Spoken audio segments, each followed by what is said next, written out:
ಉಡುಪಿಯ ಖಾಸಗಿ ವಾಣಿಜ್ಯ ಸಂಕೀರ್ಣದಲ್ಲಿ ಭಾನುವಾರ ಸಂಜೆ ಸಂಭವಿಸಿದ ಭೀಕರ ಅಗ್ನಿ ಅವಘಡದಲ್ಲಿ ಕೋಟ್ಯಾಂತರ ರೂಪಾಯಿ ಮೌಲ್ಯದ ನಷ್ಟ ಉಂಟಾಗಿದೆ. ಪ್ಲಾಸ್ಟಿಕ್ ಅಂಗಡಿಯಲ್ಲಿ ಕಾಣಿಸಿಕೊಂಡ ಬೆಂಕಿ ಕ್ಷಣಾರ್ಧದಲ್ಲಿ ವ್ಯಾಪಿಸಿ 6ಕ್ಕೂ ಹೆಚ್ಚು ಅಂಗಡಿಗಳನ್ನು ಸಂಪೂರ್ಣ ಭಸ್ಮಗೊಳಿಸಿದೆ. ಘಟನೆಯ ತೀವ್ರತೆ ಎಷ್ಟಿತ್ತಂದ್ರೆ ದಿನ ಕಳೆದರೂ ಬೆಂಕಿ ಸಂಪೂರ್ಣವಾಗಿ ಇನ್ನೂ ನಂದಿಲ್ಲ.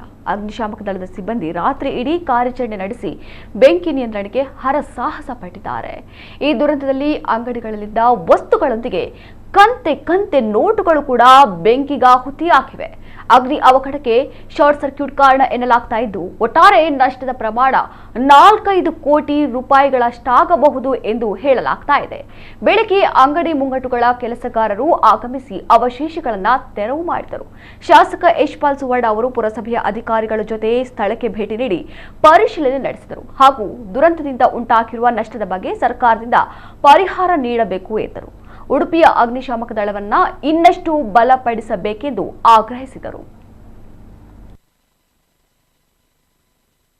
ಇಲ್ಲದ ನಷ್ಟಗಳ ಬಗ್ಗೆ ಸರ್ಕಾರದಿಂದ ಗರಿಷ್ಠ ಏನೆಲ್ಲ ಪರಿಹಾರ ಒದಗಿಸಬೇಕಾಗ್ತದ ಬಗ್ಗೆ ಈಗಾಗಲೇ ಇಲಾಖೆ ಅಧಿಕಾರಿಗಳಿಗೆ ಸೂಚನೆಯನ್ನು ನೀಡಿದೆ. ನಿನ್ನೆ ತಾನೇ DC ಅವರ ಹತ್ರ ಅದೇ ರೀತಿ ಪೊಲೀಸ್ ವರಿಷ್ಠಾಧಿಕಾರಿಗಳ ಹತ್ರ ತಕ್ಷಣ ಎಂದೇಳಿದರೆ ಪರಿಹಾರಕ್ಕಿಂತ ಮೊದಲು ಇಲ್ಲಿಂದ ನಷ್ಟಗಳಾಗುವುದನ್ನು ಕಡಿಮೆ ದೃಷ್ಟಿಯಲ್ಲಿ ಇನ್ನವರಿಗೆ ಸೂಚನೆಯನ್ನು ನೀಡಿದೆ. ಇನ್ನೇನಂತೇಳಿದರೆ ಉಡುಪಿ ಜಿಲ್ಲೆಯಾಗಿ ಅಪ್ಗ್ರೇಡ್ ಆಗಿದ್ದರೂ ಕೂಡ ಇವತ್ತು ಕೆಲವೊಂದು ವ್ಯವಸ್ಥೆಗಳಲ್ಲಿ ನಾವು ಭಾಳಷ್ಟು ಹಿಂದೆ ಇದ್ದೇವೆ. ಯಾಕೆಂತೇಳಿದರೆ ಈಗಾಗಲೇ ನಮ್ಮ ಮಲ್ಪೆಯ ಅಗ್ನಿ ದುರಂತದ ಸಂದರ್ಭ ತಮಗೆಲ್ಲರಿಗೂ ಗೊತ್ತಿರ್ಬೋದು. ಭಾಳಷ್ಟು ನಷ್ಟ ಆದ ಸಂದರ್ಭದಲ್ಲಿ ನಾವೆಲ್ಲ ಹೋರಾಟ ಮಾಡಿ ಮಲ್ಪೆ ಹಾರ್ಬರ್ ಒಳಗೆ ಒಂದು ಫೈರ್ ಸ್ಟೇಷನನ್ನು ನಿರ್ಮಾಣ ಮಾಡುವಂಥ ಪ್ರಯತ್ನ ಆಗಿತ್ತು.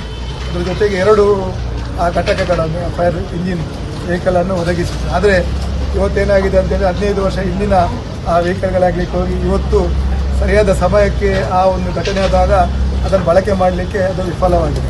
ಅದರ ಜೊತೆಗೆ ಈಗಾಗಲೇ ಹೆಚ್ಚುವರಿಯಾಗಿ ಬ್ರಹ್ಮವರ ಮತ್ತು ಮಣಿಪಾಲದಲ್ಲಿ ಈಗಾಗಲೇ ಹೊಸ ಇದನ್ನು ಫೈರ್ ಸ್ಟೇಷನನ್ನು ಕೂಡ ಸ್ಥಾಪನೆ ಮಾಡುವ ಬಗ್ಗೆ ಪ್ರಸ್ತಾವನೆ ಸಲ್ಲಿಸಲಾಗಿದೆ. ಈಗಾಗಲೇ ಮಣಿಪಾಲದ ಕಾಮಗಾರಿ ಪ್ರಾರಂಭ ಆಗಿದೆ.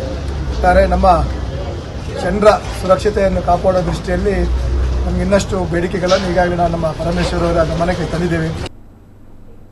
ಇನ್ನು ವಾಣಿಜ್ಯ ಸಂಕೀರ್ಣದಲ್ಲಿರುವ ಅಂಗಡಿಗಳ ಮಾಲಕರು ತಮಗೆ ಆಗಿರುವ ನಷ್ಟದ ಬಗ್ಗೆ ಮಾಹಿತಿ ನೀಡಿ ಸರ್ಕಾರದ ಪರಿಹಾರಕ್ಕಾಗಿ ಮನವಿ ಮಾಡಿದರು.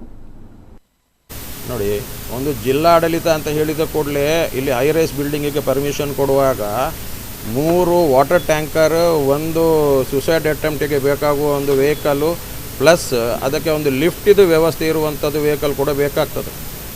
ಅದನ್ನೆಲ್ಲ ಇದ್ರ ಬಗ್ಗೆ ನಾವು ಈಗ ಎಚ್ಚೆತ್ತುಕೊಂಡು DC ಮೇಡಮ್ ಹತ್ರ ಮಾತಾಡ್ಲಿಕ್ಕೆ ಹೋಗ್ತೇವೆ. ಈಗ ಅವ್ರ ಹತ್ರ ಮಾತುಕತೆ ಮಾಡ್ತೇವೆ.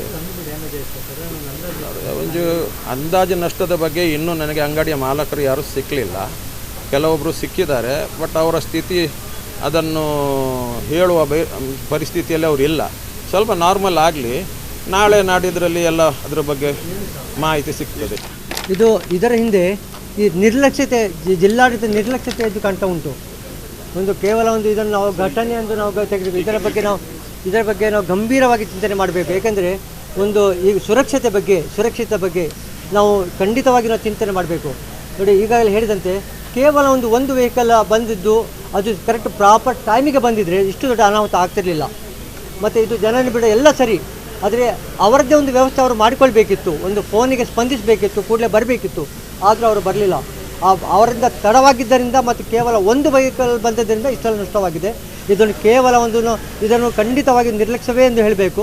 ಮುಂದೆ ಇಂಥದ್ದೇನಾದರೂ ಆಗದ ಹಾಗೆ ಖಂಡಿತವಾಗಿ ಜಿಲ್ಲಾಡಳಿತ ಜಾಗೃತಿ ಮಾಡಬೇಕು.